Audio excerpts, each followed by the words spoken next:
Navi Mumbai महापालिकेमध्ये corona काळात मोठा भ्रष्टाचार झाल्याचा आरोप करण्यात येतोय।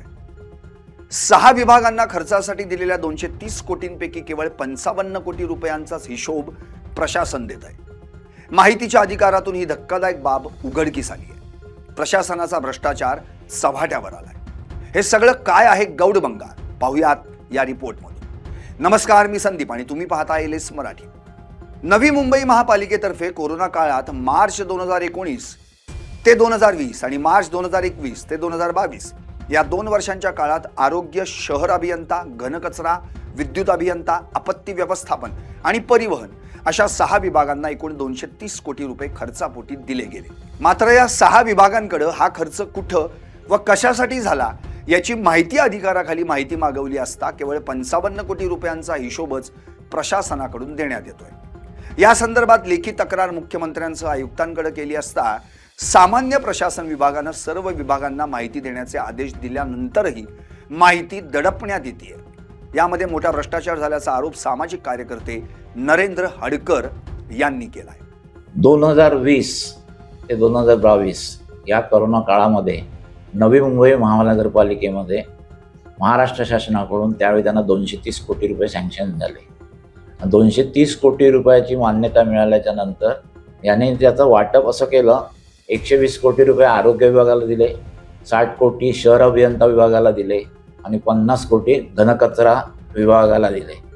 आता याच्या मला ज्यावेळेस थोडं कुणकुण लागली, इकडे काहीतरी गडबड आहे 2023 मध्ये, त्यावेळेला मी माहिती मागायला सुरुवात केली। पहिलं तर 30 दिवसात माहिती देतच नाही आणि जी माहिती दिली ती माहिती अर्धवट माहिती। त्याच्यासाठी मी पुन्हा अर्ज केले, अपील केली। अपीलमध्ये अर्जामध्ये माहिती नाही देत म्हणून अपील केलं। अपील अधिकारी सांगतात की माहिती द्या म्हणून, यांना 30 दिवसाच्या आत माहिती द्या सगळी म्हणून। पण खालचे अधिकारी माहिती विचारायला गेल्याच्या नंतर सांगतात आमच्याकडे ही माहितीच उपलब्ध नाही, तर आम्ही तुम्हाला माहिती कुठून देणार। म्हणजे याचा अर्थ ते पैसे गेले कुठे, त्याचा हिशोब गेला कुठे। अकाउंट सेक्शनशी मी बोललो, अकाउंट सेक्शनवाले बोलतात आम्हालाच माहिती नाही तर तुम्हाला आम्ही कुठून माहिती देणार। म्हणजे हे काय चाललंय नव्या मुंबई महानगरपालिकेमध्ये। कोरोना काळात सर्वाधिक 120 कोटी रुपयांचा खर्च आरोग्य विभागाने केला। मात्र माहितीच्या अधिकारात केवळ 20 कोटींच्या खर्चाचा हिशोब देण्यात आल्याची धक्कादायक बाब समोर आली। प्रशासकीय काळात मनमानी पद्धतीने काम केल्याचा आरोप करत या कामांची चौकशी करण्यासाठी स्थापन केलेल्या तदर्थ समितीला देखील माहिती देण्यास प्रशासन टाळाटाळ करत आहे। कोरोना काळात उभारलेली केंद्र, त्यातील सामान याची देखील माहिती देण्यात येत नाहीये। संपूर्ण माहिती मिळेपर्यंत आम्ही थांबणार नसल्याची प्रतिक्रिया आरोग्य समिती सभापती जयाजी नाथ यांनी दिली आहे। एवढ्या ठिकाणी सेंटर होते, एवढे इक्विपमेंट घेतले, एवढे युसेजेस, समजा हँड ग्लोव्ज असतील, पीपी किट असतील, ते वेस्ट गेले, किती गेले, पण किती खरेदी केले, त्याची काय विल्हेवाट लावली किंवा काय केलं, रियूज केलं, आम्ही अनेक डिटेल्स विचारले। 1 महिन्यात देतो बोलले, आता 1 महिना उलटून गेला, दुसरा महिना चालू झाला। परवा आरोग्य समितीची मीटिंग झाली, त्याच्यामध्ये आम्ही HODने सांगितलं बाबा रे तुमचं काय आहे, कधी देता रिपोर्ट आम्हाला, कारण आम्हाला याचं उत्तरदायित्व आहे। तर देतो चाललेलं आहे। तर माझ्या असं बाहेरच्या माहितीपणामध्ये 230 कोटी ते 300 कोटीपर्यंत तो भ्रष्टाचार आहेच म्हणायला लागेल। कारण ही वस्तू एवढे गेल्या कुठं, कोण विकल्या, आणि विकल्या तर पैसे आले कसे, आणि आले तर ते कसे वापरले गेले, कुठेतरी अकाउंटेबिलिटी पाहिजे।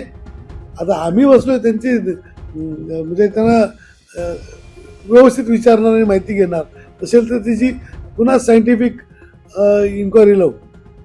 या संदर्भात महापालिका आयुक्त कैलास शिंदे यांनी आरोग्य विभागाकडून घेण्यात आलेले बहुतांश सामान डिस्पोजल केलं गेलं असून उर्वरित सामान काढण्याचे आदेश दिले आहेत। यासोबतच ऑक्सिजन प्लांट महापालिका रुग्णालयात हलवण्यात आलं असून बेडचे लिलाव करण्यात येत असल्याची प्रतिक्रिया व्यक्त केली आहे। आपण वाशी येथे जो आपला ऑक्सिजन प्लांट आहे तो ऑलरेडी आपण शिफ्ट करण्याचे आदेश दिलेले आहेत। तो आपल्या वेगवेगळ्या हॉस्पिटलला तो जाणार आहे।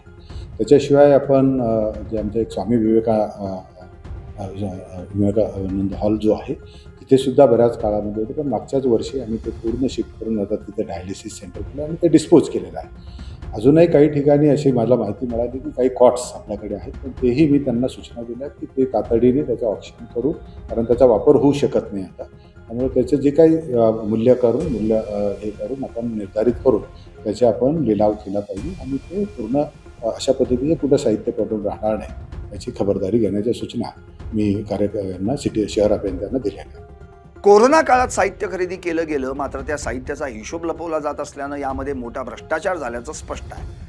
भयावह संकट काळात देखील प्रशासनानं निर्दयीपणे केलेला भ्रष्टाचार संतापजनक आहे. यावर सत्ताधारी काय भूमिका घेत आहेत हे पाहणं आता महत्त्वाचं ठरणार आहे. सिद्धेश म्हात्रे, LS मराठी, नवी मुंबई.